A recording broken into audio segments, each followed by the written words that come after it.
What's good, party people? This is According to Woods, and I have the honor and privilege of talking to my good brother. He is the perennial host of the And Now We Drink podcast, found wherever you can find your podcast from. He's the one, the only, Matt Slayer. Matt, what's going on, bro?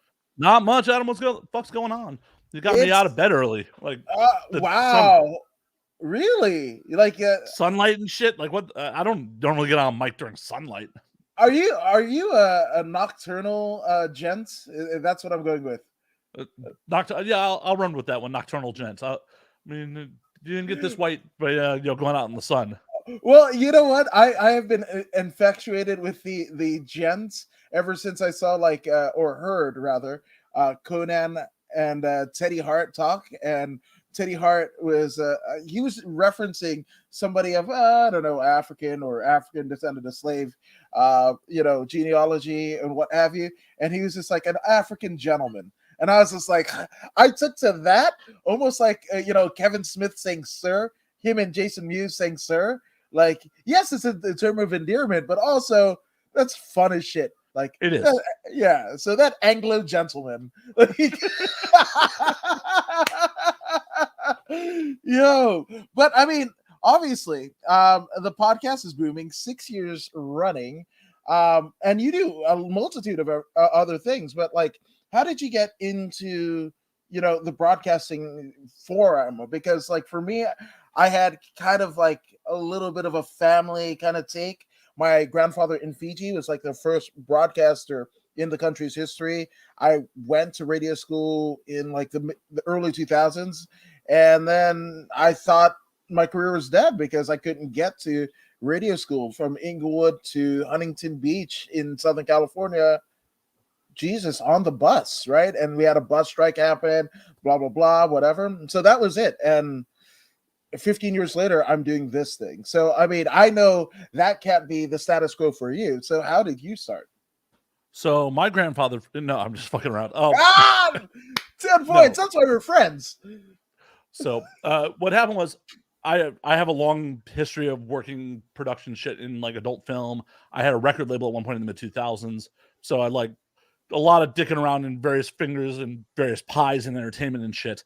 And I was working a fucking Joe job in 2016 as a private investigator. And what fucking happened was I spent half my fucking day listening to podcasts. I went, I know a lot of fucking people. I can run my fucking mouth. Why the fuck am I not doing this?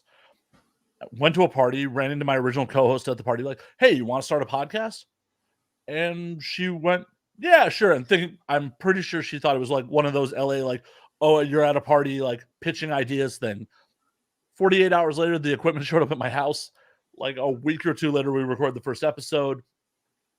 Podcast was born.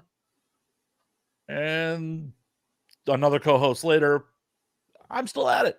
And I'm still doing it. And somehow my liver is still alive, well, kicking and healthy, according to the last doctor I saw. But that was also a little while ago.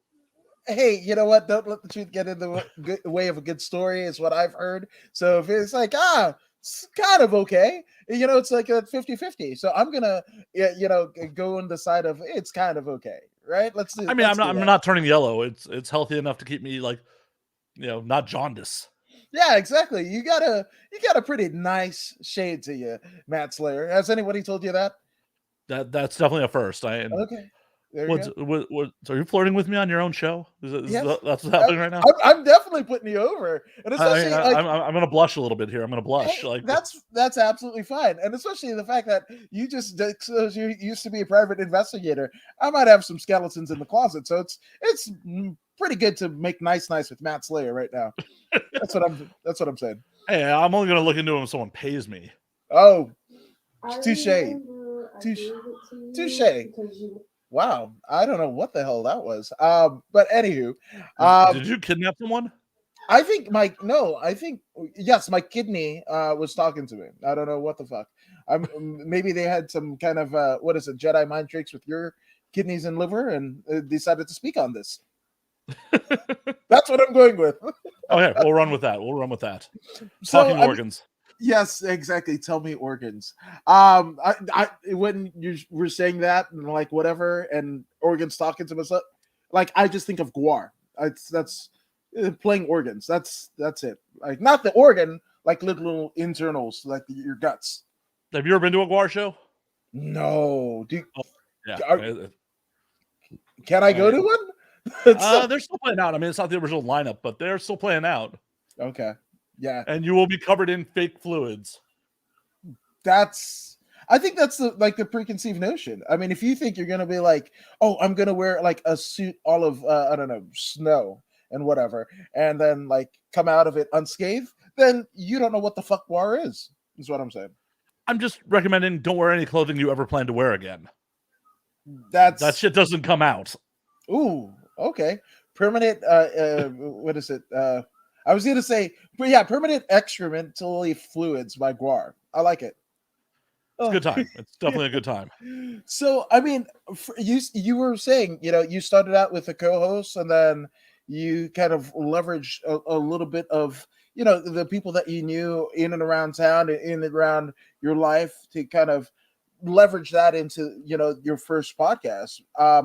Is that the first incarnation of And Now We Drink, or Yep, that was it was okay. It was originally called the 288 Podcast, which that name is too clever for its own fucking good. Not to pat myself on the back too much. It's California Police Code for lewd conduct. Ooh. And no one ever fucking got it. The only people who ever fucking got it was me talking to some cop on like Hollywood Boulevard one night, and the cops laughed about it. I'm like, yeah, you're not my demo. Fuck. Yeah, that's awesome. Well, I mean, in terms of police codes of 187 on a motherfucking cop, like that's pretty much universal. But the thing about it is, I would think that it would be some like one of your listeners in like Des Moines that would have got California, police talk, the 5-0 talk for lewd conduct. I that's just me. Yeah, no one ever fucking got it. Like there have been other interviews with me where like the interviewer didn't ask what it meant and like put in the show notes like, oh, it's named after a brand of whiskey. I'm like, no. Wow. But effectively, it was a very similar show. Just throwing back drinks and talking with the guests and having the conversation go wherever the fuck it went.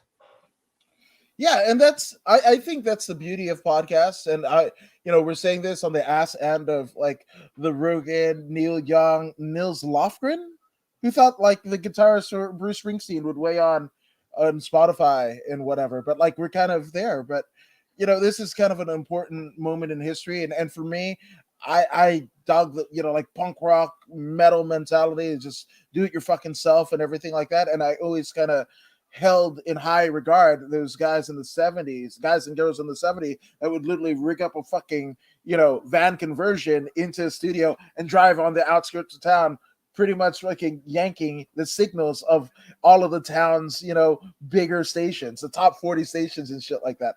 And that's an important deal. Like, of course, there are other countries that don't abide by the Second Amendment. Oh no, not First Amendment. I get those two confused. You don't want to shoot everybody, but anyway, I digress. It's America. Aren't we supposed to shoot everybody? In some circles, that would be true, especially where Rogan's at in Texas. But it's weird, right? Because like here is this wild and woolly internet, and then Rogan inks this fucking huge $100 million deal. Everybody starts podcasting, thinking they could get a piece of the pie. They start centering themselves. That's one of the things that I can't stand in some podcasts. Like that happens in wrestling, where like it's podcasting, but then you get bleeps, and I'm like, what the fuck is going on? Maybe I'm just skewed to Rogan and Now We Drink. Hearing that that type of freedom, but it's kind of a weird situation to be in. Well, I get it. When you're signed to a major podcast network, they're going after national advertisers, the same sort of advertisers that would be on broadcast fucking television. So they got to steer away from shit that's too controversial or profanity, because Tide doesn't want their name attached to someone talking about making a cocktail out of their urine and scotch, like I just had on my most recent episode. Wow. Urine in scotch? My goodness. Yeah. There's a joke in there somewhere, but I mean I think that would be a greatest product placement ever. If you listen to like Joey Diaz's fucking ad reads and shit like that, what's up, cocksucker? Like that's what you're getting. So I would think like urine and fucking whatever alcoholic beverage that pairs well with it would be a great source, because if you got that on your clothing, well, guess what? We got a fucking side pen for you, right? Yeah, but these national advertisers are just afraid of controversy, and that's the biggest problem. That it's just a weird state of affairs with podcasting, because podcasting is still the goddamn Wild West, and that's the beauty of the medium. Apple and Spotify to these days, for the most part, are pretty fucking hands off. As long as you're not promoting hate speech, they are a-okay with anything you fucking say. Where once you're on a network and they have an ad salesman, that's when shit gets dialed back. Like a couple years back, worked on a pretty prominent rapper's podcast, and he had left his network deal because his show was just too risque for the network.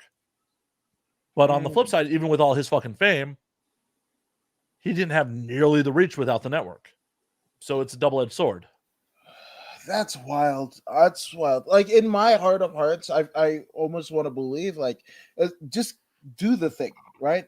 I mean, not to. I almost feel like Rogan's deal, and I mean $100 million, but I mean Rogan was pulling in six figures per week, if not per month. The math that a little inside baseball on some of the people that like in that camp, roughly from what I have heard, and this is second, third hand, was $30,000 to $40,000 an episode.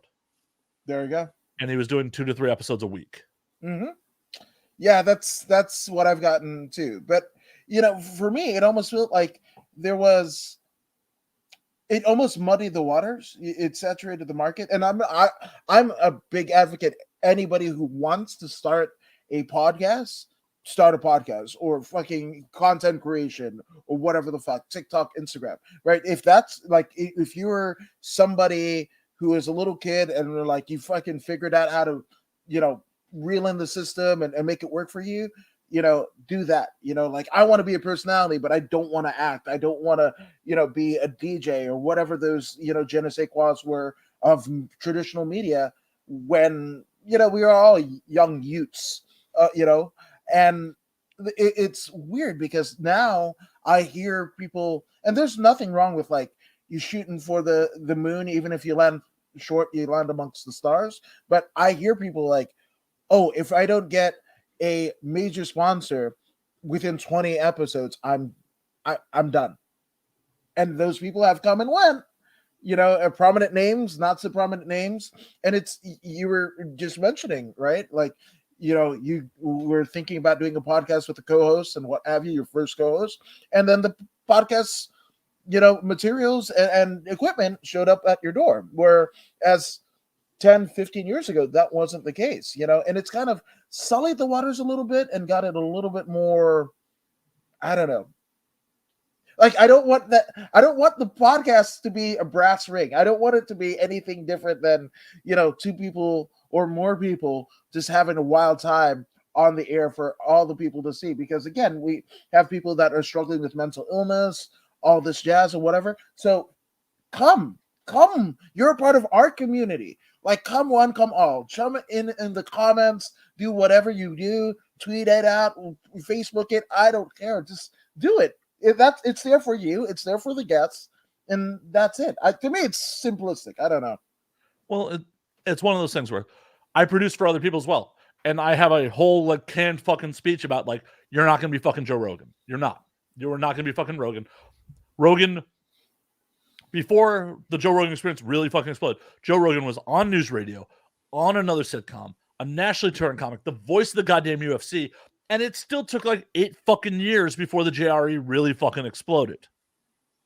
He had money, fame, and resources, and it still took fucking years. How is your no-name ass gonna compete? You got to be doing this for the love of the game. And even if you are fucking phenomenally talented and dedicated, the likelihood of you reaching that level still pretty fucking low. So don't come in here expecting to be fucking Rogan or Diaz or Tom Segura or any of these other huge fucking podcasts. You got to be doing it for the love of the game. Yeah, And no good. so many people fucking do not do that. Right now, last count I looked, there was something like 2.5 million podcasts on iTunes, on Apple Podcasts. There are roughly 200,000 that have put out a new episode in the last 6 months. So Yeah. a lot of people, I have clients that start fucking 5-6 episodes like, nobody's listening, I'm not making any money, and they just fucking stop. Mm-hmm. Yeah, it's but if you're in earnest in your intention, I want to feel like the universe has a way of just weeding yourself out. Seeing the facetious folk. And again, like if you want to do it. But don't have any illusions of grandeur. And sometimes it happens. Sometimes like a fucking Obama and Bruce Springsteen start a podcast that didn't do shit. Like these are the guys who know. Like Springsteen knows who did blow where, and Obama knows where the fucking bodies are buried and shit, literally. And yeah, but if no one's if they're not talking about that, who gives a fuck? Agreed. And that's literally it came and went in all of like 6 episodes, I want to say, and that's nothing against them. And it's wild because Nils Lofgren of Bruce Springsteen is like, take my shit off Spotify. I was like, I didn't know you had a fucking back. It's not like you're Lindsey fucking Buckingham, bud. Like, well, I have so many thoughts about this whole shenanigans. Go. First and foremost, fuck Spotify. Fuck Spotify and fuck all the streaming services. Fuck them all. They pay artists fucking nothing for these streams. And on top of it, unless you are a very top tier podcast like Rogan, Spotify ain't paying podcasters shit anything. Musical artists at least get something per stream.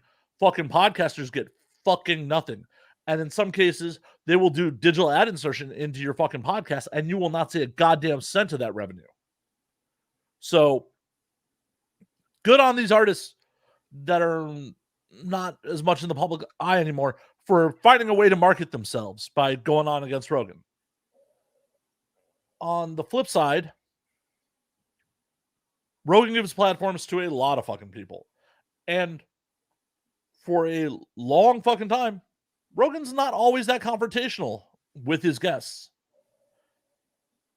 And Rogan even admits, he put out an Instagram post like yesterday or the day before, admitting that, he was wrong about some things and that he didn't really think about his silly little podcast being the platform that it is.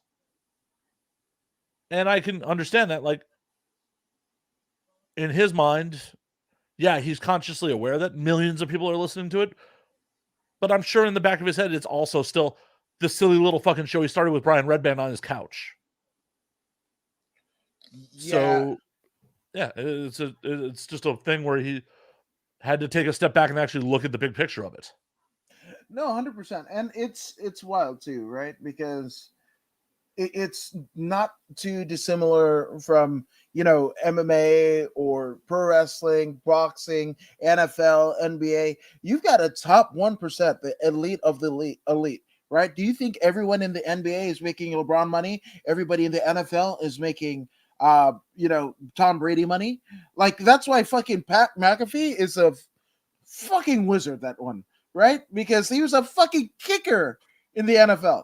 He was a kicker who, that's almost like Phil Collins and Don Henley being drummers and some of the big, the best and biggest lyricists of the next generation of two respective 70s, like big fucking bands in Genesis and the Eagles, respectively, right? So, like, you don't usually get love for the drummers, but Don Henley and fucking Phil Collins, here they are, right? And fucking Neil Peart of Rush, obviously, writing, even though he didn't sing, he fucking penned all of the fucking albums and shit, right? Since his inclusion in the band, right? But fucking McAfee, kicker, Schaub, fucking, like Ultimate Fighter guy. Like these are, it's so wild. But again, these Schaub, you can't say, I don't always like Schaub at times, right?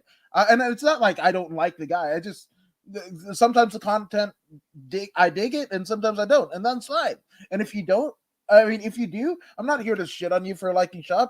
Well, Shab, for any fighter, any, mixed martial artist, pro wrestler, whatever, look at Shab.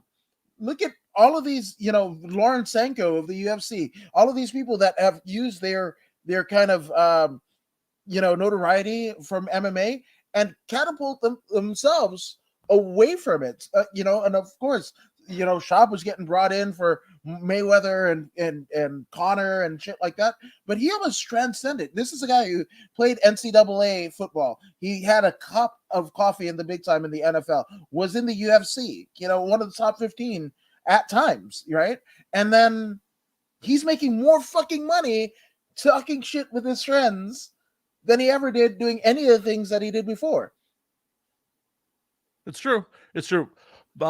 To take a step back on the initial point, I don't think comparing NBA and NFL is a good comparison just because they have league minimums. And that league minimum still puts you well above the median income here in the US, where there are MMA fighters and wrestlers on the independent circuit that honestly, after their expenses and everything, are making poverty fucking wages.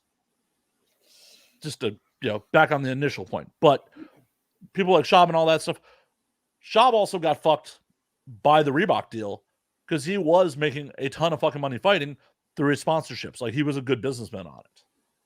And that, honestly, that's probably the big reason he moved away from MMA is he lost all that sponsorship money and had to just fight for his fucking contract. And I'm sure he's suffering a lot less fucking head trauma now being out here, telling jokes. But he had a level of infamy already and built-in marketing, which a lot of podcasters don't have that luxury. Yeah, that is true. That is true. So I guess in essence, like, what makes it?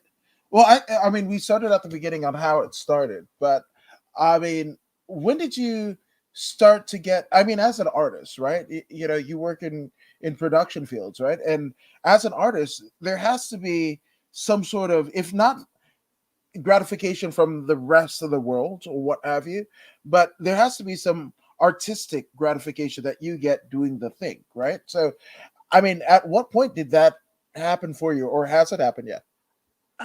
Well, there's some days where, like, I absolutely love it. Like, I enjoy talking to people. I enjoy hearing people's points of view. I enjoy people's differing points of view. I like rambling on about my own bullshit. Like, my grandparents used to say I like the sound of my own fucking voice. And I guess that's true. Fuck. Grandpa, you're right. But sometimes, it's a slog, and like, it's not always artistically satisfying. I mean, you got to experience this as well as a podcaster. Like, sometimes you have guests on that aren't as good as others, and you don't feel great about what you created. What do you do with those episodes? It's wild. I mean, for me, I don't know. That's one of the things that not to say that I pride myself on, but like, I had, this, even before I started like an initial podcast, I had 4 years of doing interviews at, fucking MMA events. And sometimes, especially an amateur card would be 18 fucking fights, right? And then everybody's going to go, oh, I'm going to kick that motherfucker's ass, or I'm a martial artist and whatever the fuck, right? And after like the first or second one, right, to an audience, when you've got fucking, the right side of a fucking 16 card fight saying, I'm going to kick that motherfucker's ass, or, oh, I'm just a humble martial artist or whatever, you have to do something, so I kind of channel in equal parts. Sometimes I'm Mean Gene with fucking, Savage, and Flair, right? And then sometimes I'm Rogan, like, oh yeah, that's cool, but and it's a little bit more of a streamlined deal. So with that all being said, it's almost like drawing water from a stone. Like, I feel like I can ebb and flow enough, right? But then the one that I feel like it's the best shit ever will get all of 12 views, But again, I'm glad that the story is out there. I could give shit about the views, and I think that's the worst thing. Like, I'm the worst promoter of the podcast, because like it's there, and I I'm like this, like we're talking, like, and even like you've been doing this for 6 years. The fact that I'm talking to you is just, it kind of blows my mind because there's so much. And again, if you guys haven't already done it, go ahead and subscribe to the And Now We Drink podcast, wherever you get your podcast from. I subscribe to YouTube. I've followed it on Spotify and iTunes. So there's that. I know we kind of shit on Spotify a little bit, but I mean, I gotta play the game. As much as I'll shit on Spotify, I gotta play the game. It is quickly overtaking Apple as the number one place to listen to podcasts. I'd be an idiot to not have my podcast on Spotify. I mean, it's not like Apple pays me any fucking money for being on Apple either. If you want to give me money, I have a Patreon. You can give me money there. Yeah. Or you can find your local Hollywood street corner and leave me a bottle. I mean, that is good as well. I mean, in post COVID, Hollywood, sealed bottle, sealed. Yeah, sealed. Yeah, absolutely. Don't get weird. Even though it's Hollywood.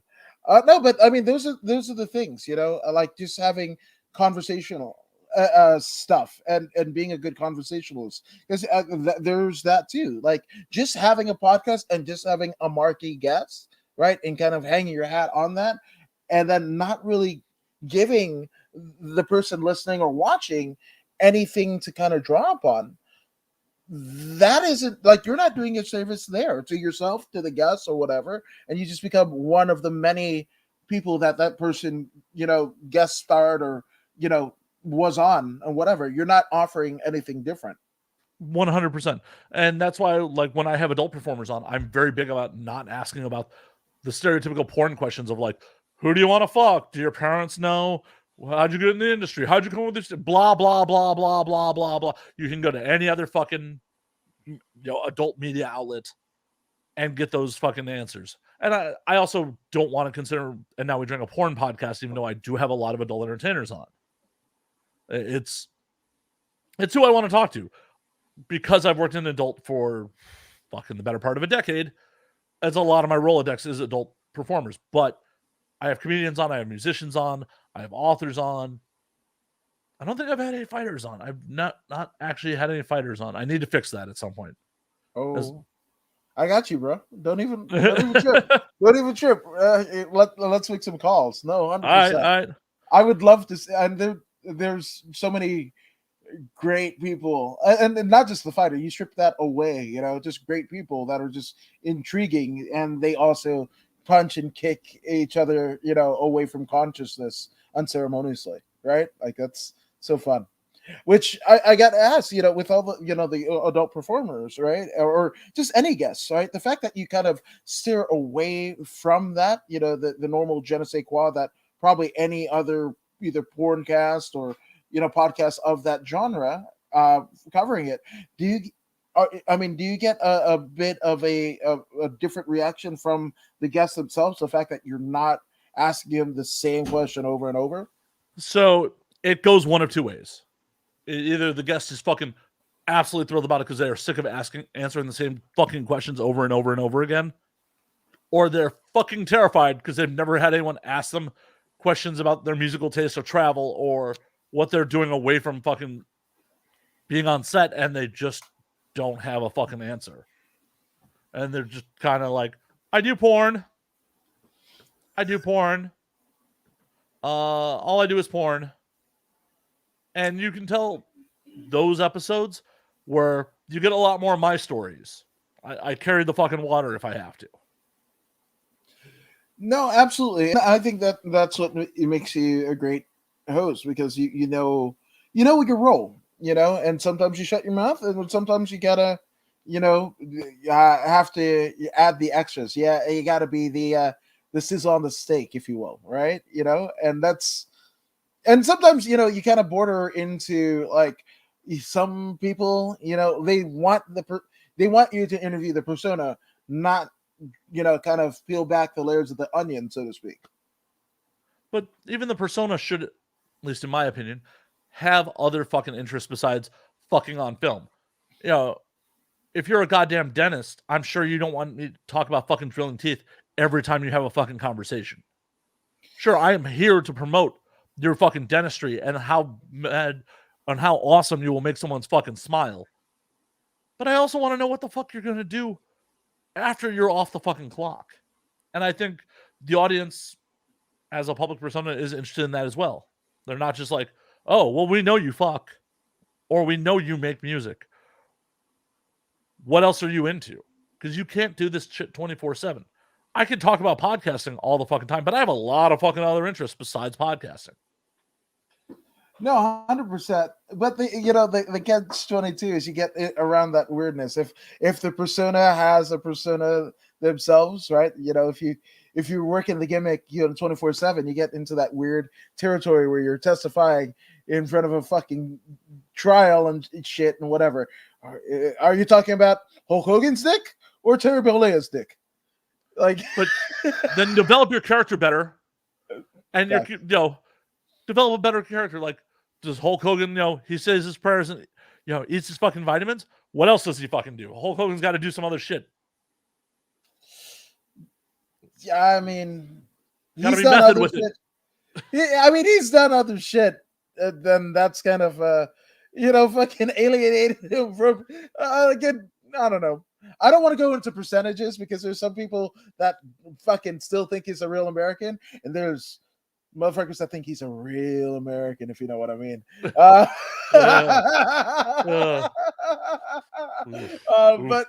no. But speaking of the wrestling tip, that's another thing. And shout out to our good brother and fucking fellow podcaster Eddie Torres of the Rock and Roll Beer Guy podcast, or RBG as it's otherwise known. But we all kind of gravitate to the fucking wrestling, the shit between the ropes and everything. So when did you start your kind of love of pro wrestling? So I was definitely like a early to mid 90s mark for WWF product. The mid 90s, I gravitated towards WCW. And then probably in 97, 98, I found ECW on like fucking some weird like local station in Chicago. And I was such a fucking ECW mark for a number of years there. And then honestly, I know we met at a New Japan show. I was just there to like hang out. Like, I'm not really into wrestling anymore because I discovered MMA in like the early 2000s and I just never really moved back. It was a perfect storm. Like, I discovered MMA. Starrcade 98 happened. I was a giant Goldberg mark at that point. So like I pretty much just gave up on WCW after that point. I thought WWEF's product was pretty much garbage. I gave it another shot when the Invasion angle happened, and the Invasion angle was such fucking garbage. I was pretty much just turned off on pro wrestling at that point and just got deeper into MMA. That makes sense. There was a time where people thought that pro wrestling was real, and I would say maybe 70s, early 80s is when, and prior to that, Luthez, the Ed Strangler Lewis's, and what have you, Vern Gagne's of the Bruiser world. Brody. And 100%. But then after, I don't want to say and point to the fucking the Vince McMahon steroid trial of the early 90s, but also when you're getting your ass kicked, you don't go and then fucking kick somebody in the gut and then go ahead and fucking compress your own damn spine by throwing a leg drop. Like, I don't, like that's.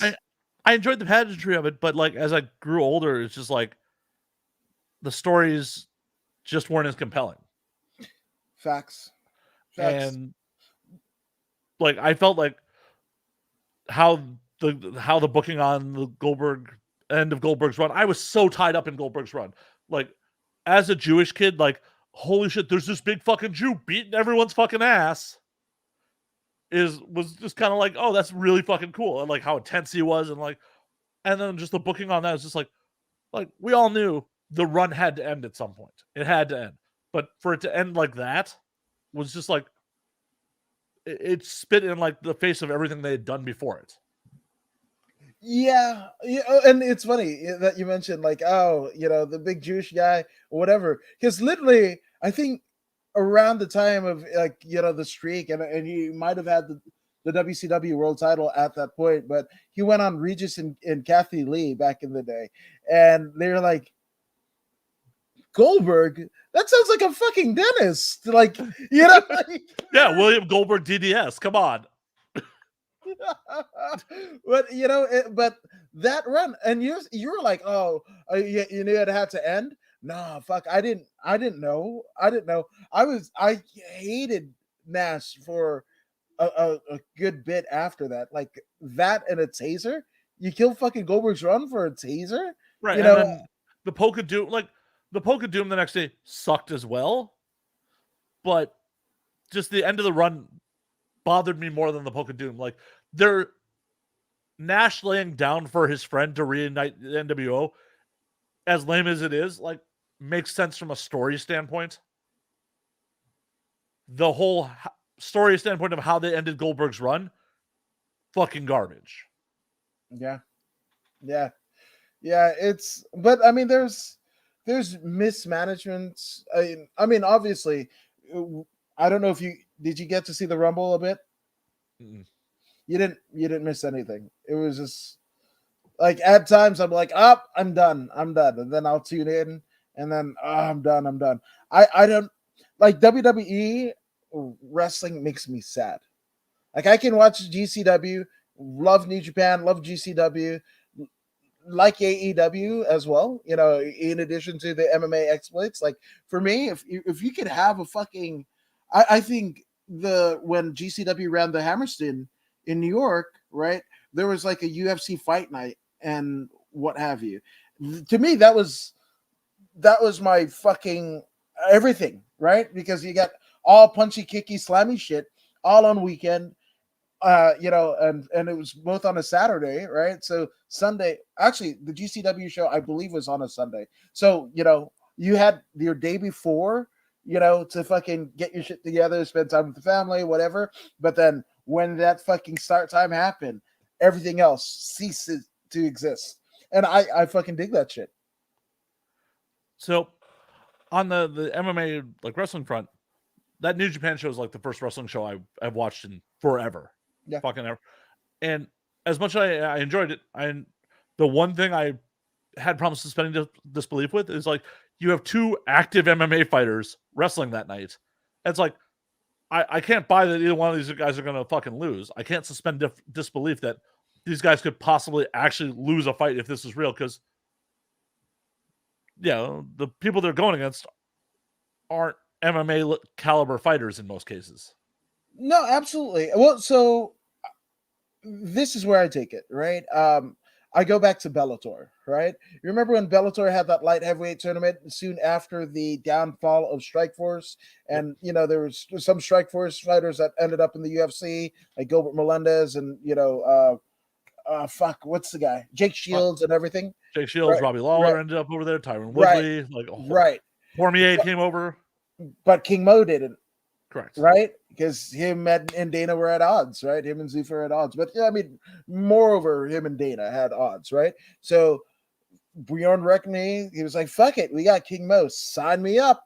Signed him, put him in the fucking light heavyweight tournament, and he gets KO'd by the world's slowest spinning back fist by Emmanuel Newton, who was nothing against Emmanuel Newton because he ended up taking it and becoming the Bellator light heavyweight champion, you know, but again, it was almost like the fucking, you know, Brawl for All, and that was supposed to be the vehicle for Dr. Death Steve Williams to be an ass kicker and shit like that. And then he first round he gets by a nobody. That's why I love MMA, because it's unpredictable.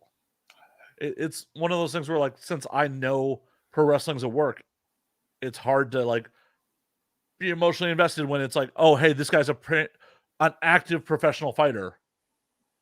Versus, like, I didn't, when the Ken Shamrock was doing his WWF run, I guess I was not as aware of who Shamrock was as a actual fighter. So him taking losses didn't register like the same, like if Tom Lawler would take a loss in New Japan. It's like Tom Lawler like still has fucking fights to this day in the PFL.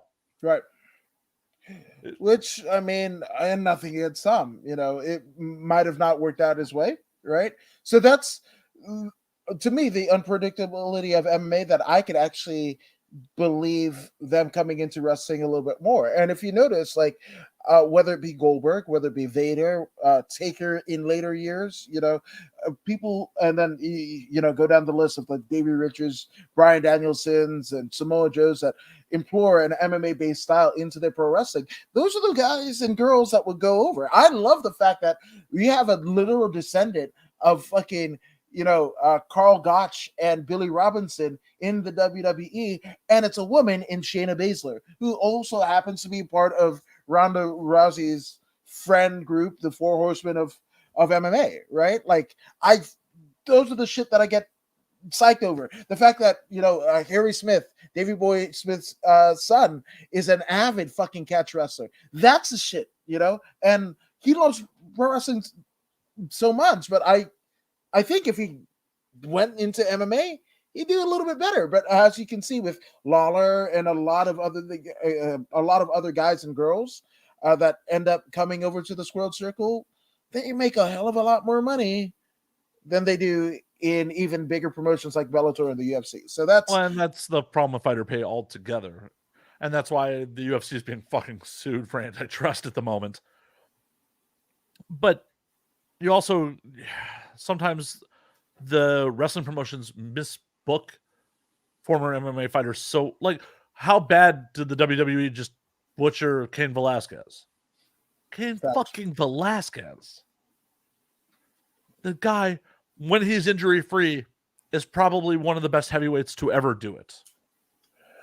Yeah, no, 100%. But it's what can you do with a guy like that? Because I mean, one of the reasons why, Cain's, even though he's one of the greatest heavyweights of all time, his mind and his heart, far exceeds the toughness of his body, and his body would get worn down because he had a never say die attitude, right? And that permeated into that, right? So now you've got a injury prone ex MMA fighter who might be in his late 30s, early 40s, but really his body age and dynamic is he might as well be fucking 60, and you've been conditioned to a Brock Lesnar, and look how Brock Lesnar looked versus Cain Velasquez, right? And even though Cain beat Brock and everything, and they could reignite that storyline, but that's assuming that what we did right now was more insight than the actual WWE had when they fucking signed him. Well, and that's the problem. That is the goddamn problem. Like, why sign someone like Cain Velasquez if you're not going to use him well? Because you can. Yeah, and that's part of the problem with my problem with pro wrestling and why I'm not super into pro wrestling anymore is like the WWE's monopoly has made them fucking lazy. Has made the writing lazy, has just made a product that I'm not interested in. Right. And they've continued to do things for 20 years because they can. The Monday Night Wars was the best thing that ever fucking happened to wrestling. Fuck yeah. I mean, there's no complaints here, but for me, I think that in times of when they borrow from each other, because if anybody that knows the history, right? When you look at like,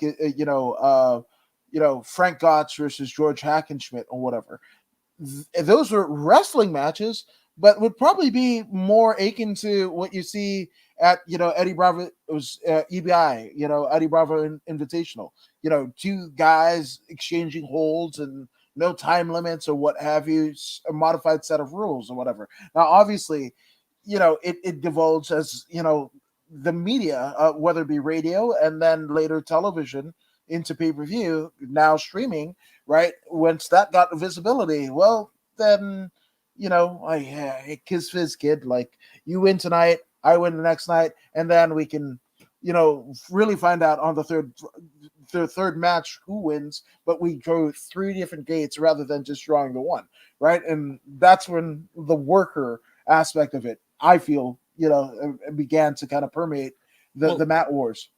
That's just part of the problem with doing kayfabe in the internet era is like, how many times do people lose during dark matches that just never got reported to television?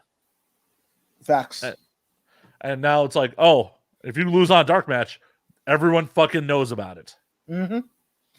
So it's Yeah. hard. It's harder to build those compelling storylines, even for the local audiences. But they could do better. There's so much fucking resources, and the fact that like part of it is the WWE wants to do basically more cartoonish, family-friendly product than they did in the quote Attitude Era.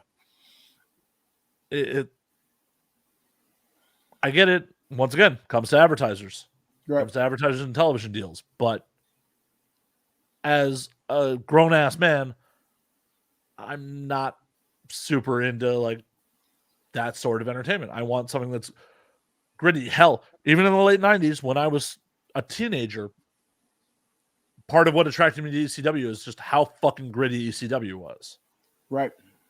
Yeah. Like, the storylines were gritty. The fucking wrestling was not always the most polished product in the world. No. Right. Exactly. But Jesus Christ, watching Rob Van Dam fling himself into the crowd, or the Dudleys taking beers out of fucking audience members' hands and spitting it back in their face.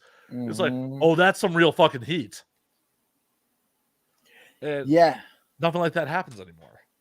Yeah, no, 100%. Well, even with, with MMA, right? Going back to fighter pay, it's wild because you almost have to develop a persona. And when people think, and this is what irritates me with the MMA hardcores that are like, oh, there's too much WWE in my, my MMA, fuck it, or whatever. The thing about it is and I hate using the reference because of who it is, right? But like Benoit in ECW, right?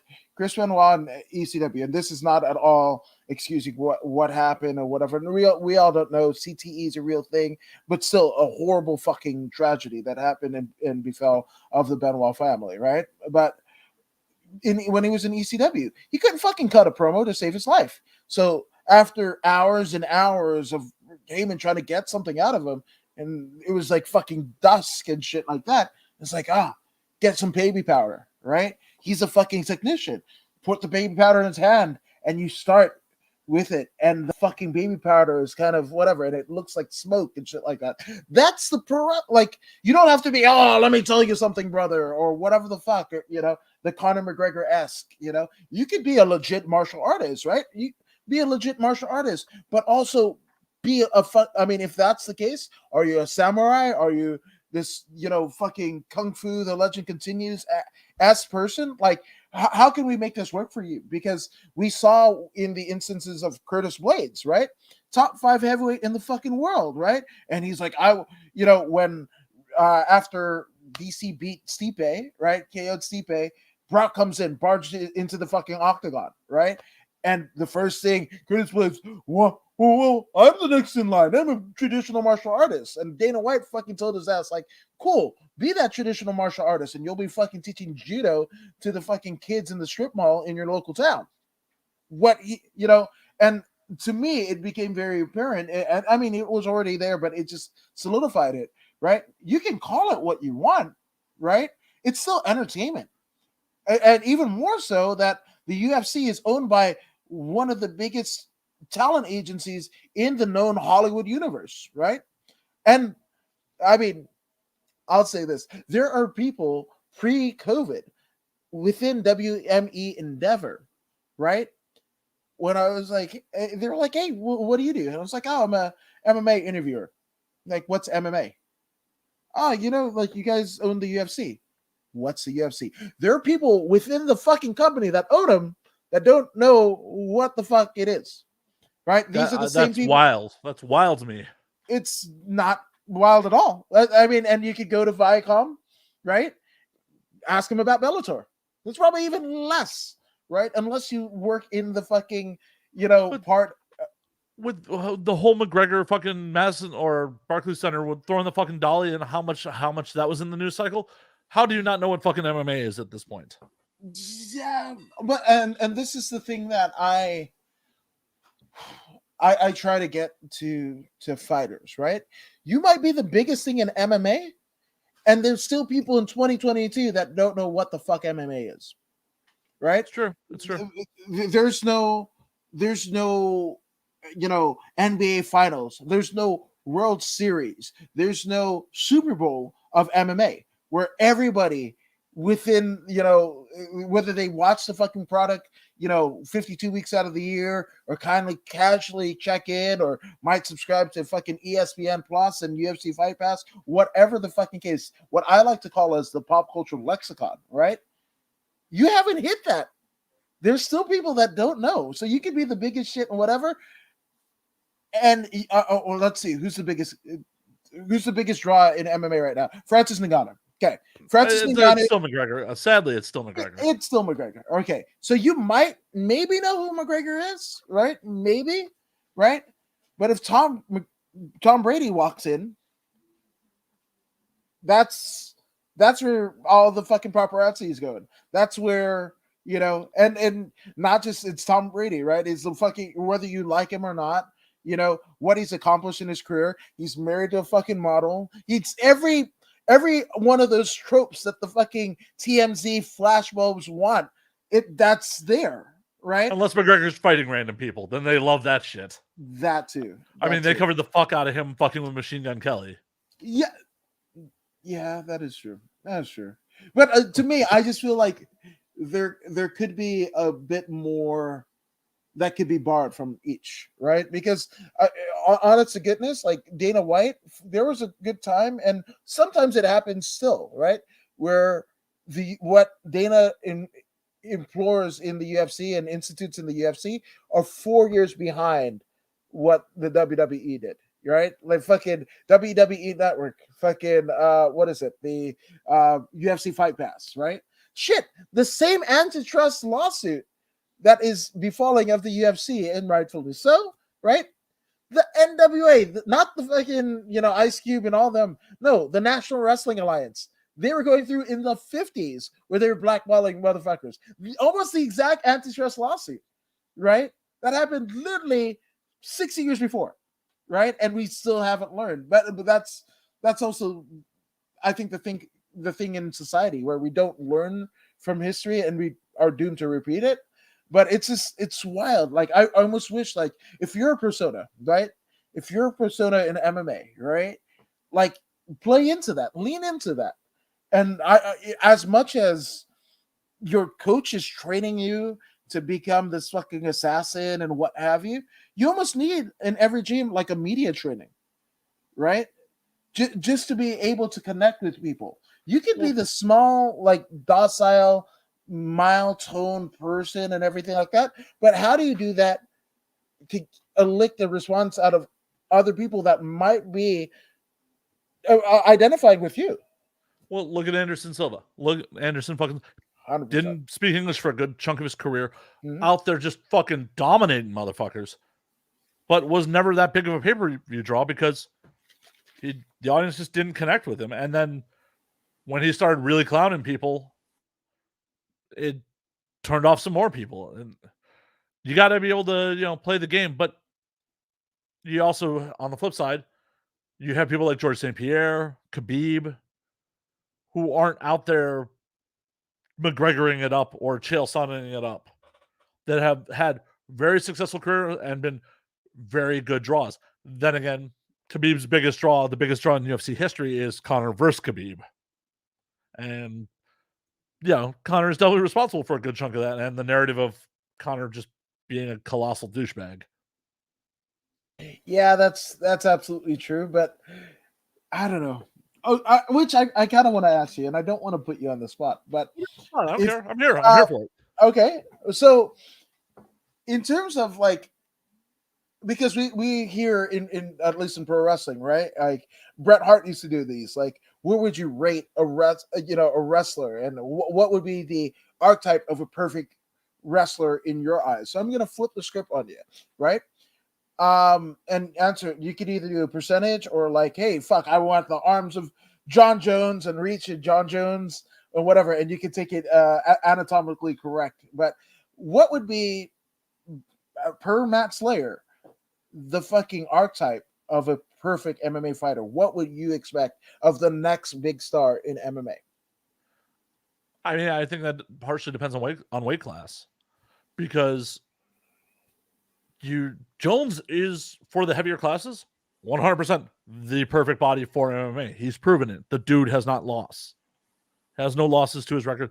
Fuck the Matt Hamill bullshit DQ. Being long and lanky, people have tried to attack his legs. Machida attacked his legs thinking that because they're a little thin, that was a weak spot. Didn't work out very well for him. He got choked fucking unconscious standing up.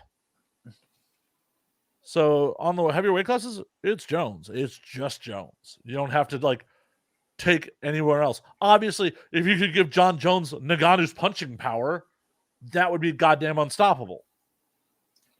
Which, by the way, I mean, would you take Jones with all of the, I don't know, marring of? Well, we're just talking about like body and fighter, not. But also, like you also need a page turner if they're on the cover of what, ESPN or Sports Illustrated, if they're on Extra or whatever, trope that media, or like what would be the star or fighter be to take the UFC and MMA as a whole into the next stratosphere, into the next decade? McGregor already has done it to a degree. You got to remember, MMA as a organized sport is under 30 years old. Right. Like, think of where it is as a sport compared to the major leagues, baseball, basketball, NFL. It's not even 30 years old. Right. They've been playing fucking professional baseball since 1900, right, if not earlier. The NFL came together, in the 40s, 50s as like the current modern league? Right, true. AFL, NFL, yeah, something like that. Like, when was the first Super Bowl? We're at like Super Bowl 40?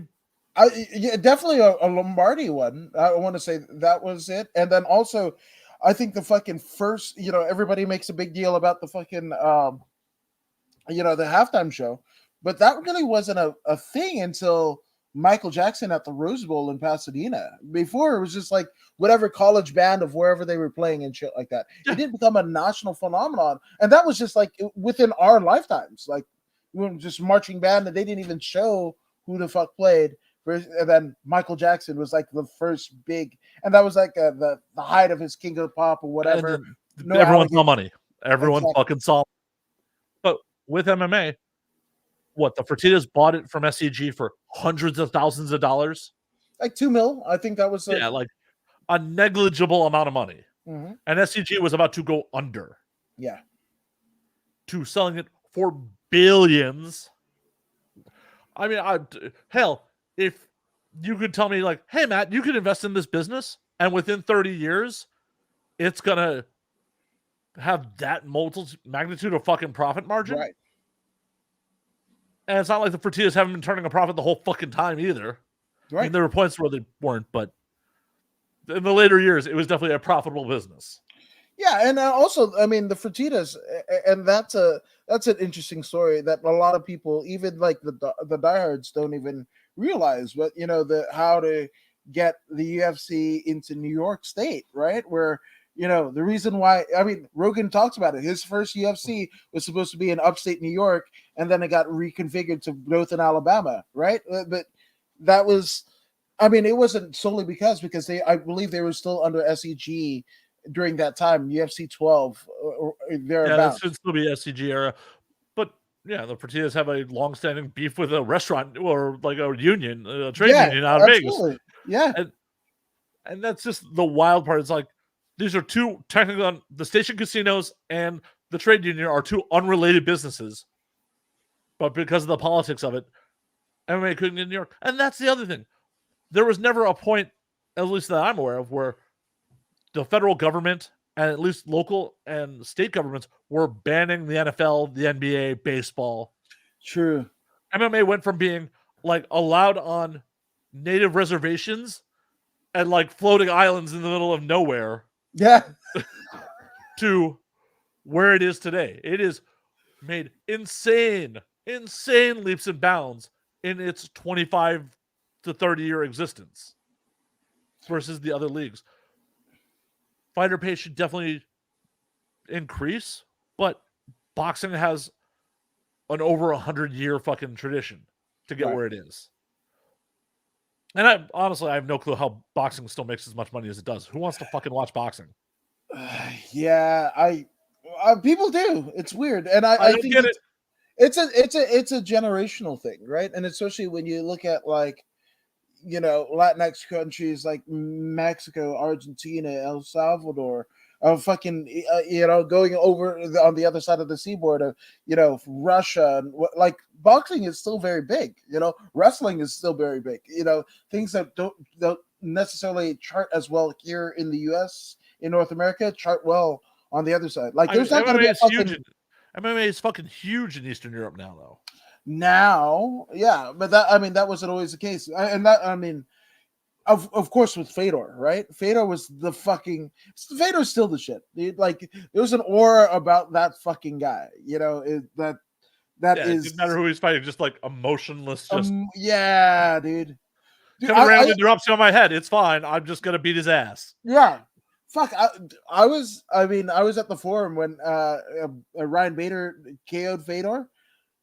The fucking hush. And I mean, this is post to, you know, him getting choked out by fucking Fabricio Verdum and Strikeforce and shit like that.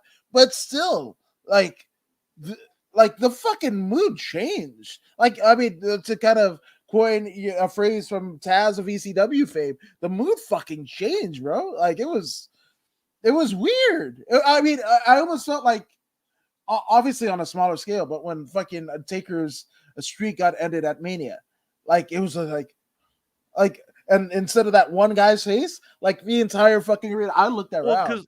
Because it was a given.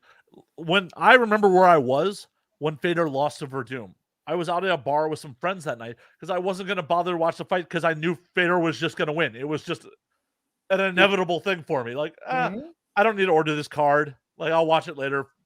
You know, Fedor's going to win. And then, like, I'm at the bar and pull up on, like, the phone, like, are you fucking kidding me? Fedor lost? He legitimately, holy shit. Taker's streak was the same thing. It's like, oh, you really need to watch the Taker match? He's going to win. It's just, especially in, you know, WWE, where it's like, this is scripted. Taker's going to win. Yeah, it's wild, you know, and I, you know, like you were saying, you know, it's MMA as a whole is still, you know, under 30-year fucking deal. Now you could go into, like, you know, Valetudo and Pancrase and everything, which again has, look no further than Minoru Suzuki, you know, him and Funaki, not the WWF Funaki, but they created, you know, Pancrase, where, you know, guys like Baz Rutten and our friend Josh Barnett. That's like 92, like 89 to 92. That's still like barely over 30 years. The earliest real instance is Muhammad Ali versus Inoki, or actually, it was even before that. It was Gino Jean LaBelle and Milo Savage. Yeah. I mean, but that was just a one-off exhibition. Both those fights were just basically one-off exhibitions for it to become the sport is, and the fact that, like, the sport is constantly evolving.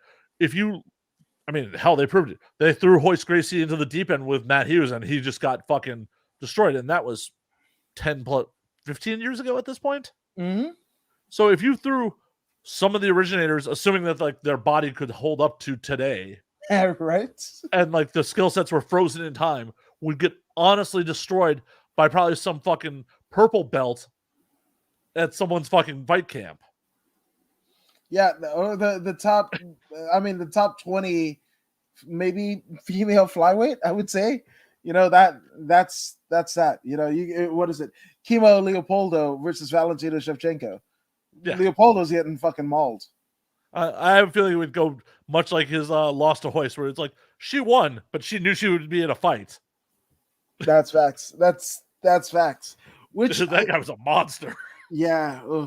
Carrying crosses. And it's funny because, like, people talk about Diego Sanchez, and, you know, well, there's a lot of reasons.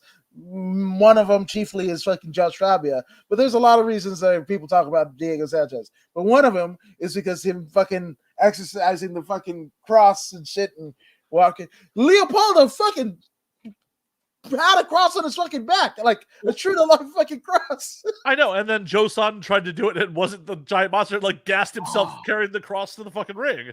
Bro, do you know what happened with Joe Son, right? Oh, yeah. I mean, guy's fucking in prison. Horrible shit. Yeah, horrible human being. Oh. Betting in those early UFC days were not so great. It was like, the way you got into like the first couple of UFCs was like, sign up in the back of Karate Monthly or some shit. Like, do you think you're the baddest motherfucker on the planet? Like, honestly, I've seen tougher dudes in bar rooms. Like, and half those guys like, is that guy just showing up into like a wife beater and Zuffa pants? Like, all right. Yeah. Or fucking Art Jemmerson, you know, one glove on, one glove off, just in case he had to grapple a motherfucker. And he tapped to being mounted. He wasn't even choked out. He tapped to being mounted. Yeah. Like, you imagine a fucking 5-year-old white belt, they would be like, what the fuck? Like, well, you know, kids right now would be like, that's unforgivable. Hell, look at what happened to James Toney versus fucking Couture. I mean, it's not like Couture's not the top of the fucking game, but James Toney is very much a champion level boxer, and he got leg picked and arm triangled real fast. Yeah. But I mean, it wasn't the lights out Tony of the early to mid 90s, right? I mean, we're gonna. This is not as svelte lights out Tony as we were used to seeing before in its heyday, you know. So I mean, yeah, but if you had taken Couture at the same age and put them in a fucking MMA rules fight at the same time, it probably would have been the same result of a leg pick and an arm triangle. That is true. That is fucking true. There's a reason Mayweather wants nothing to do with Conor in an MMA cage. That is right. Yeah, because they said they were going to run that shit back. It never happened. Yeah, if they ran that shit back in an MMA cage, holy shit. Like, Mayweather, the minute he goes to clinch, he's like, why am I catching elbows? Yeah. That's wild. Well, I gotta ask, like, so I mean, what do you make of the whole fucking Triller deal? Because it's equal. I mean, because you were just saying like, who still watches boxing?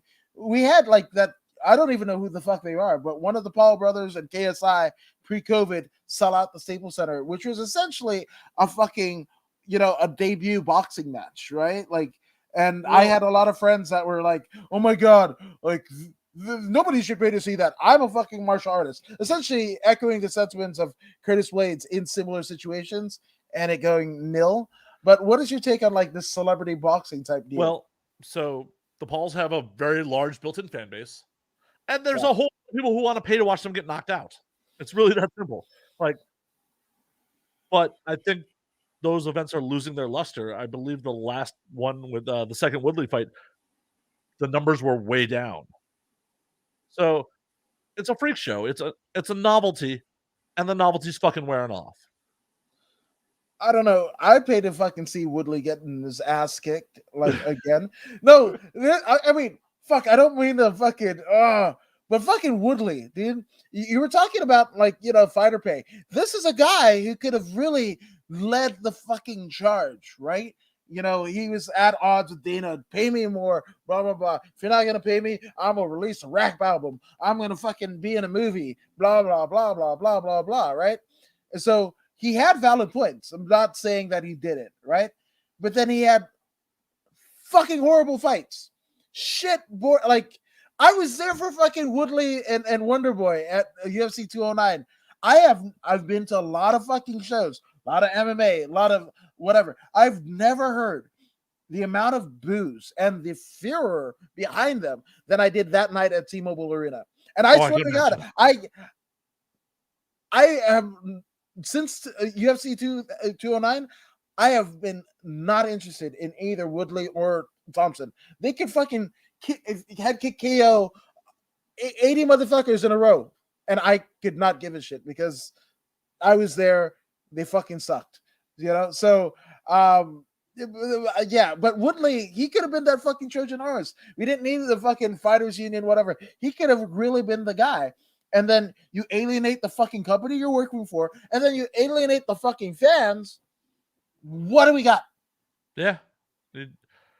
You got a release Tylen Woodley getting knocked out by a YouTuber and laughing all the way to the fucking bank. So yes, I don't feel too bad for him. I mean, we saw that with Aspen, him and his wife walking out the arena. Like, They might as well have fucking like Ralph to see the wizard. Well, and that's the thing. Like, if the Paul brothers keep knocking out these legitimate fighters, it's gonna start causing more and more skepticism on how legitimate these trailer fights are as well. Like the fight with Mayweather, that was an exhibition because no one would fucking license it. Right. So are they going to continue doing these quote exhibition fights for millions of dollars? The public are smart marks. Eventually, they're going to fucking be like, yeah, this is a fucking scam, or we're never going to get our satisfaction of watching a Paul brother get knocked out.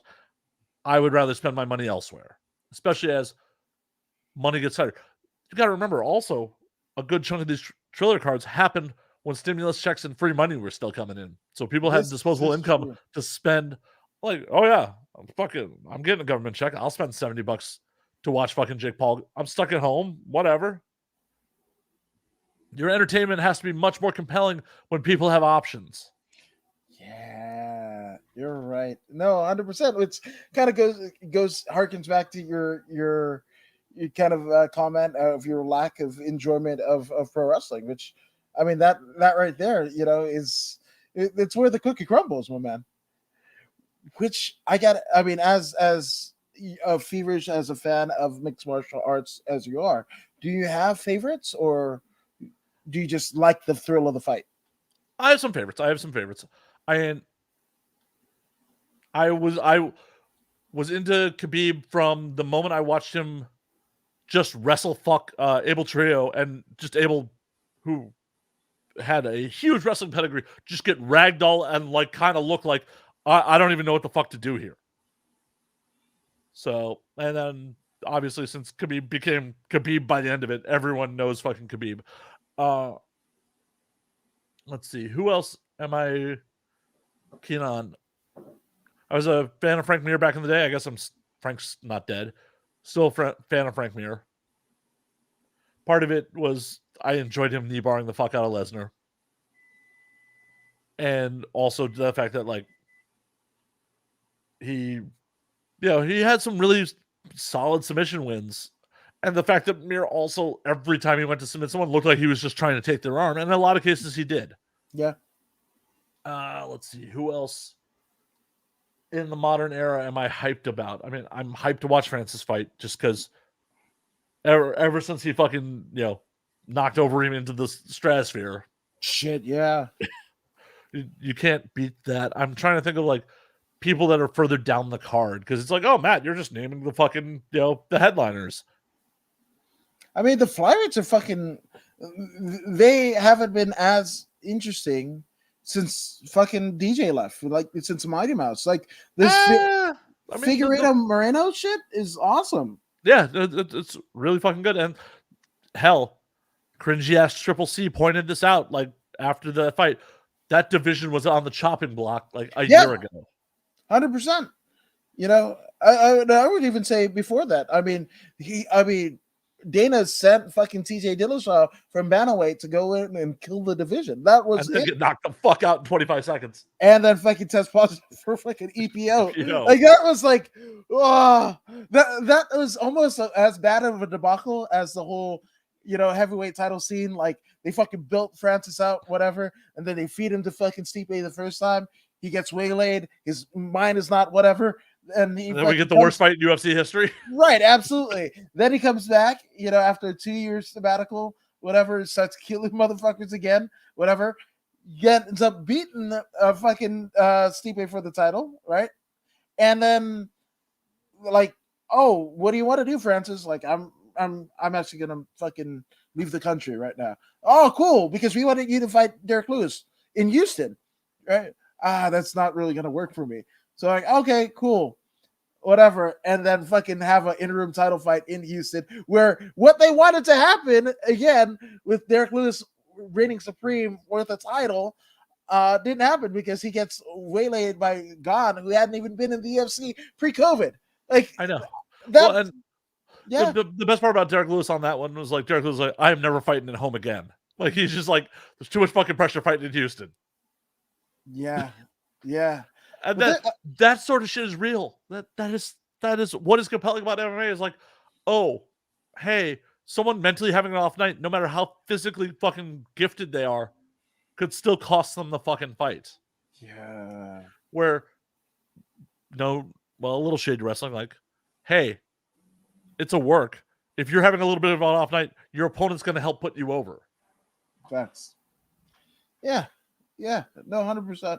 Now I was just thinking about like people in the lower weight classes in, like, I mean, obviously Hamzat, he was. I think Hamzat is like the biggest star coming out of the pandemic. Like that. I mean, that is like a blue chip can't miss prospect, you know. And he's cashing checks. He's talking bad shit. Fuck yeah, he is. Hamzat, fucking Khabib's cousin. That's also Saeed. Saeed, yeah. Actually, apparently same gym, same everything, no relation. Well, no, supposedly. There's Saeed Nurmagomedov, and then like one of his cousins is also fighting at one of the lower weight classes as well. Over in Bellator, though, right? Or is he in the UFC? Oh, I gotta Google it. But there's someone else like, or like his maybe not direct family member, but like who's also out of his gym trains with Khabib. Like those Dagestanis are coming. They are coming, which will be super fucked up in world political stuff if like we end up in a bigger conflict with Russia if those guys can't come back over to the States to fucking fight because of visa issues. That would be fucked up. Oh yeah, you bring an interesting fucking point. That's god, and that was one of the things too with Khabib not being able to fight because his father couldn't get over, and then eventually ended up dying, during the pandemic. It was dude, that's you see as much, right? Like how pro wrestling will mirror what's happening in the fucking known world, Iraq conflict, whatever, then we fucking send out the Iron Sheik and and Sergeant Slaughter fucking right. So whether UFC wanted to do it or not, but like doing this whole fucking Russian, the Federation, whatever the fuck. I mean, it's art imitating life in the best or worst way, depending on where you are. Yeah, it's wild times. It is absolutely fucking wild times on that. I hope we don't end up in World War III, and I hope that the Russian fighters can keep coming over and fight. Yeah, exactly. But if they come over to fight to kick our asses, like imagine like a whole mountain full of Habibs just fucking descend on the US. I don't know, man. Unless they hit Iowa where there's those badass wrestlers and shit like that, we might be fucked. I mean, most of these guys aren't undefeated. They have losses on their records. Like, and at the end of the day, Khabib is the only guy who really ever ended on top. Yeah, true. And if he had stuck around, he would have taken a loss eventually. It's just time catches up with everybody. Yeah, that is absolutely true. And Abdul Manap was Habib's father, right? The son is Habib. His cousins are Umar Nurmagomedov, Abu Bakr, and Usman Nurmagomedov. So, right?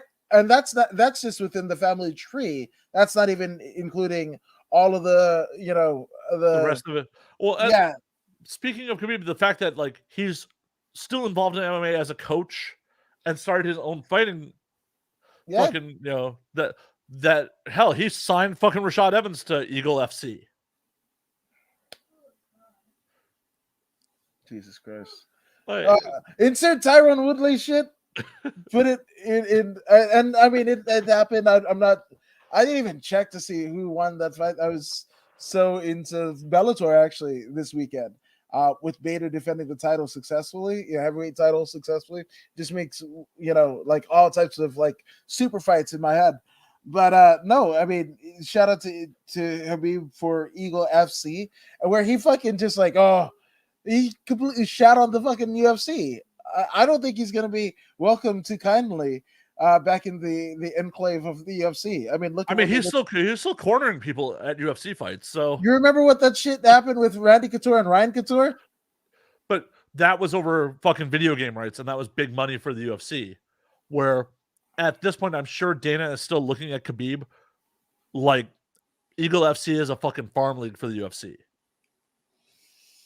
The UFC isn't talking shit about KSW or any other like foreign promotions. And Fight Night Global.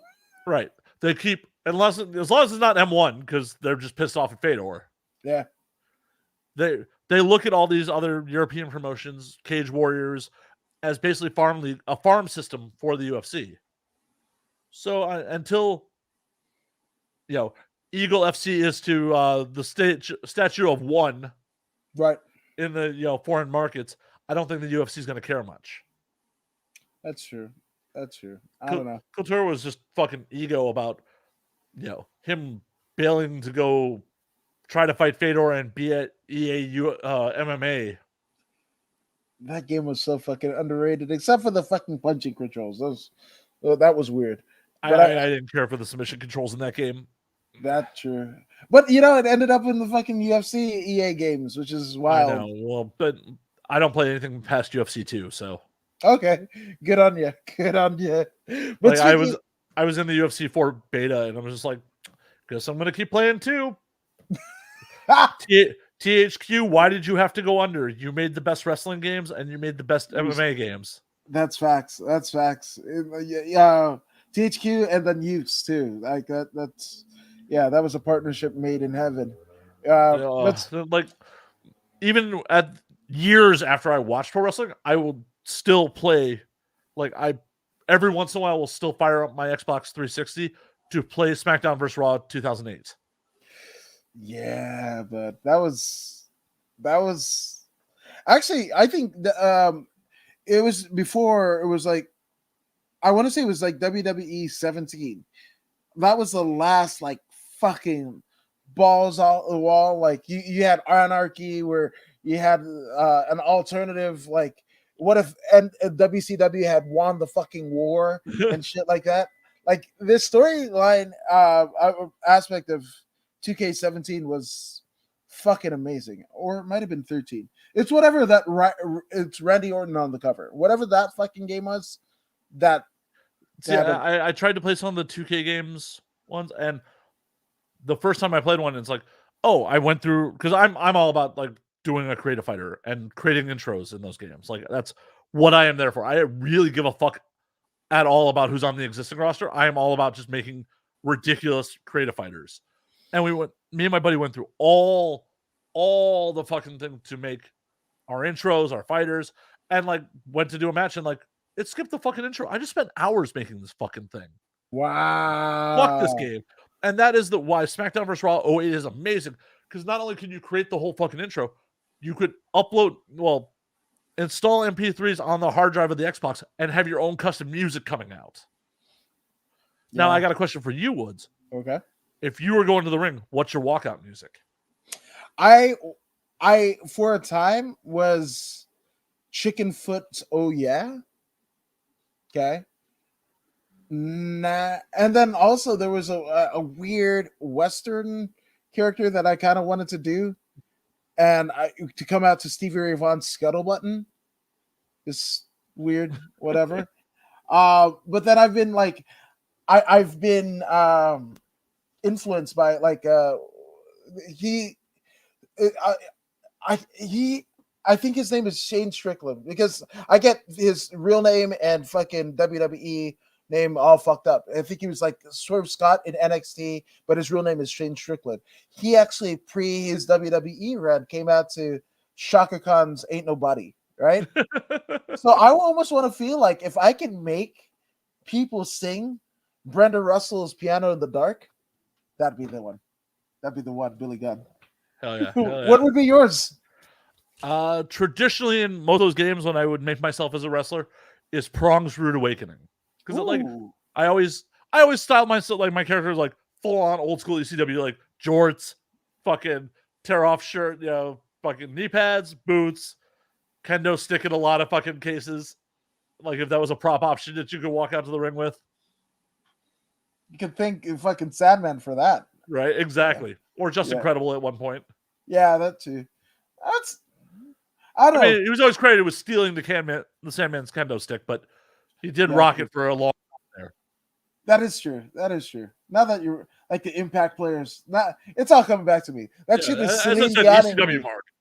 Yeah, yeah. Ooh, okay. So, who's your favorite ECW wrestler?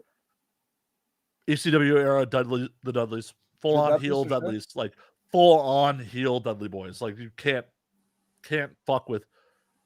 I have never seen anyone get that kind of heat before they became cartoons of themselves in the WWE. Yeah, no, you're right. Oh fuck! I mean, you see what fucking Bubba Ray's fucking tweeting at fucking Moxley and kind of shitting on his rehab and shit like that. He's still healing it up. That fucking guy. He's still healing it up. Somebody even said, I think Moxley's wife was like, "There's a reason." I can't remember who fucking put out the tweet. But it was just like, "There's a reason why everyone fucking loves Devon and hates Bubba Ray." And I was like, "Yeah, fuck, dude. I will always be a Taz mark. Yeah, a short fat fuck that dump people on his head, on their heads." Taz was also just so fucking intense. Walking out with that fucking towel. Just, I remember it's got to be Heatwave 99 where he chokes out Tajiri with the barbed wire, like on the ramp. Yes! That was, one of my other, like, 08 created fighters just does Taz's walkout. Like, Fuck yes. Set it to Demon Burger's cover of Burn in Hell. And then comes out to like no editing to the animation, whatever, just Taz's walkout. Yeah. Yeah. Fuck. Just so, like even in an animated form was just so intense, just like fucking standing on the ropes with the towels. Another person that was criminally used poorly in the WWE. And that's I think part of the reason I stopped caring about the WWE products. Like you took these amazing workers from ECW and then just like shoestring them or gave them just fucking horrible fucking gimmicks. The only service they ever did for fucking Taz was allowed him to end Angle's undefeated streak. That is the only thing they did for fucking Taz. But otherwise, he wasn't big enough for the WWE, no matter how fucking gifted he was, even though he was throwing around fucking Mike Awesome a couple weeks beforehand. Mm-hmm. And it's Taz. Hell, I love just to love how much of a maniac Sabu was.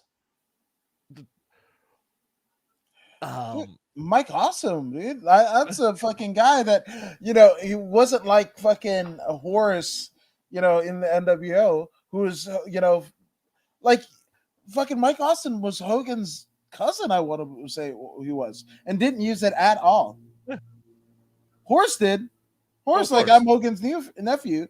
Give me that fucking big ass contract, Uncle Eric. But like, yeah, fucking Mike Austin was just, pardon the pun, but awesome.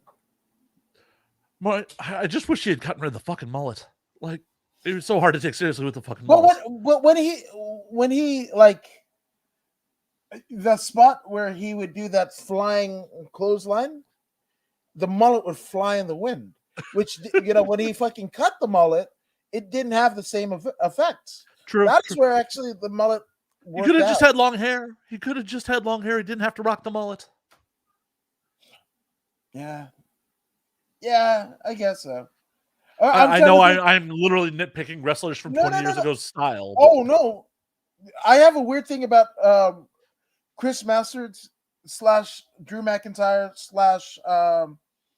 / who's the other one? Bobby Roode. They have a weird head proportion to body ratio. And as a fat guy, I shouldn't care because I'm fat, whatever the fuck. But yeah, it's like Drew McIntyre's head is like bigger than his body. Like he should be 40 pounds heavier and more muscle mass to fit that big ass 10-gallon head. I don't know. And then like with Masters and Rude, they just have weird long torsos. But that actually, in Rude's case, makes his spine busters look awesome because he can get the same amount of torque that Arn Anderson has. And to me, Arn Anderson, I don't care what the fuck you say, he's got the best spine buster in the business because he's fucking boat-legged. Like he's boat-legged, so he can fucking get that extra torque that others can't because of that. And the same thing with Harley Race. Harley Race was boat-legged and he fucking was left-handed. So he threw the fucking the knee drop. Dude, that looked like it fucking murdered a motherfucker. You talk to me about Harley Race, like I will fucking you'll be dead naked in the dirt. Like I'm a huge Harley Race arc, and I actually met him back in 2011 at Wrestle Reunion when they were still doing that, and I had his book, and then I had an NWA title replica when they were still selling them, and I read in the book that he shit on Dusty Rhodes for being at I think it was like the Orange Bowl. They had a fucking match in like 78 or whatever, and Dusty fucking wore earrings, and he yanked it out of fucking Dusty's ear in the middle of the fucking Orange Bowl. And I was like, oh shit, I've got earrings or whatever. And I almost attempted to fucking take it out. And he's like, leave it in, kid. And we take the picture. So, yeah. Fucking Harley Race is a man, dude. I've got I'm sure him tearing out those earrings was just fucking cheap heat. That too. Yeah, Dusty in Florida, Eddie Graham territory. Yeah, it was in retrospect. Fuck it. It's still real to me, damn it. Sorry, I didn't mean to crush that for you. I'm sorry, my bad. Shit. I was breaking kayfabe for you. Fuck. Yeah, I was like literally like I paid the fucking picture for Harley Race, and I'm still like, maybe I shouldn't have these on. You're such a mark. You're like, this man's gonna assault me in real life. He's gonna commit a crime because I'm wearing earrings. Hey, fucking tell that to Hulk Hogan in the fucking bathroom stall. Made Hogan piss himself in a bathroom stall. Like you're fucking feet away from a fucking urinal, and you made Harley Race slapping you in the fucking back makes you piss your pants. I'm just saying. Harley Race is a fucking man. He's probably on some diuretics. Allegedly. Don't sue me, Hogan. I know you like to sue people, and I have less money than Gawker, so. Okay, there's a Netflix documentary where we're not talking out of school. It's the whole fucking thing. Fuck Hulk Hogan is what I'm saying. But one thing we shouldn't fuck around with is your podcast, and now we drink. Obviously, you let the people know where they can find it and all of the social medias attached to it, which I put in the description of where you're watching this right now on Facebook, YouTube, Twitch, and what have you. It's down here, but I've said it once before, but it bears repeating. Matt, take it away, my man. All right. Well, you can always check out And Now We Drink at andnowwedrink.com, at And Now We Drink _ on Instagram, and Now We Drink on Twitter. It is available literally anywhere you get podcasts. Spotify, Apple. Well, don't go to SoundCloud, but anywhere else you get fucking podcasts. We have a YouTube channel where I am constantly uploading video content clips. Come check that out at youtube.com/andnowwedrink. If you want to give me money, I like money. I have a Patreon at patreon.com/Matt Slayer, where it is a lot of exclusive And Now We Drink content. My other exclusive weird musings. I am a content creator on top of doing this podcast, so I make little stupid videos here and there. I upload those, just my thoughts on things. We have a thriving Twitch community at twitch.tv/MattFandSlayer. We have a Discord under my Twitch branding, which is called You Laugh We Die. Come check that out in the Discord. We play fucking games with the community on Thursdays. If you like Among Us, we play a similar game on Thursdays called Goose Goose Duck. If you join the community, come play with us. It's fun. You can murder me. I know you want to after this interview. Come murder me. I don't know. I feel like Elmira. I just want to love you and hug you and squeeze you and take your eyes pop out, because you're just that guy. You're just absolutely awesome, which I absolutely think, again, we mentioned him before, your good brother Eddie Torres of the Rock and Roll Beer Guy podcast, also a guy that you're trying to cancel, one Raynon Bozio, and you should help cancel him. Okay, I think anwd.net/merch. You can get your own very own cancel Raynon Bozio shirt, if I could say his fucking name. See, I can't even say his name. That's how bad I want to cancel him. Get your own cancel Raynon shirt. Yeah, which again, Raynon Bozio actually wore to the night that we all met at New Japan. Oh no, Eddie was wearing it. Oh, was Eddie wearing it? Okay, there you go. I know people's faces, what they were wearing, it kind of alludes. Yeah, no. We got a good picture of Rainen next to Eddie while Eddie's wearing the shirt like this, like just. But they, canceled or not, those are good brothers. I'd like to thank them for putting us together. Hell but yes. also, before we go, obviously you've done a lot of things in a lot of different places, but you wouldn't be here with the community that has supported you. So take as long as you need. Let's get some shout outs out of the way. I got to shout out people? Shit. Yeah. Well, first I'd like to shout out my parents for having unprotected sex. That's a good one. Appreciate that. Appreciate whatever doctor pulled me out of my mother. Mm-hmm. We'll say I want to shout out my high school teachers for not having me arrested. I'd like to shout out the first woman I fucked. Yeah, I appreciate you for that. We probably shouldn't have done it. You were someone else's girlfriend, but it happened. In more modern times, I would like to shout out Eddie Torres from the Rock and Roll Beer Guy podcast, one of my regular collaborators on other projects. Rainen Bozio, who I will get canceled. I will fucking get him canceled if it's the last thing I do. Hashtag 2022 goals. I'd like to shout out, my boy Crow Garrett, professional magician. Great all-around dude. Let's also shout out Honey House PR, who regularly sends me clients and helps me out with press releases for And Now We Drink, which you can find those press releases on AVN or any other adult forum. I would like to, shout out Astroglide Warming Lube. It's good stuff. Makes the night very good. I would like to shout out Plan B pills. I wouldn't want to think where I am without them. Let's see. Hopefully in 2023, we can go back to hashtag no mask, no condoms. I'd like to shout that out. Start that campaign back up. Yeah, I think that'll do it. Is that good? That's perfect. I think I just broke Woods. It's fucking perfect. Again, that's what you're going to be getting from Matt Slayer and Now We Drink podcast. All of the links are right here in the description below. So go ahead and check it out. Again. Also, invest in earbuds, because if you listen to my show and your job's not cool, you will be fired. That's true. We should put links. You should have a And Now We Drink set of earbuds. Product placement. There you go. There we go. It's happening. Fuck yes. We'll get somebody in a land far away that'll probably end up in a container in Long Beach for 6 months anyway. Whoa! We're gonna put people in containers. I'm not down with that. I'm not down with that plan. I'm not down with that plan. Whoa!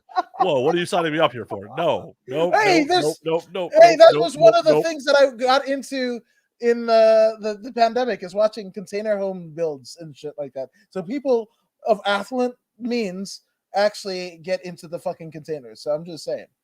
And then live on a boat off the coast of Long Beach? That's weird. That's so weird. Like, oh my God, that is like a weird survivalist. I know we were wrapping the show, but that's like a weird survivalist, like post-apocalyptic future. Like, it's a container boat of affluent people in container homes on the container boat. Have you seen those motherfuckers in Montana that go 80 fucking million feet under and have like a mansion floor to floor just dug like a fucking butt plug in the Earth's core? It's weird. It's so weird. I mean, pretty much everything with Montana is weird. Have you ever been? I won't. Sorry, Montana. You're not getting me. No. I've spent some time in Montana. It's a weird place. I do concur. That's it. But again, And Now We Drink, Matt Slayer. All the links are down here in the description. Thank you guys for joining us.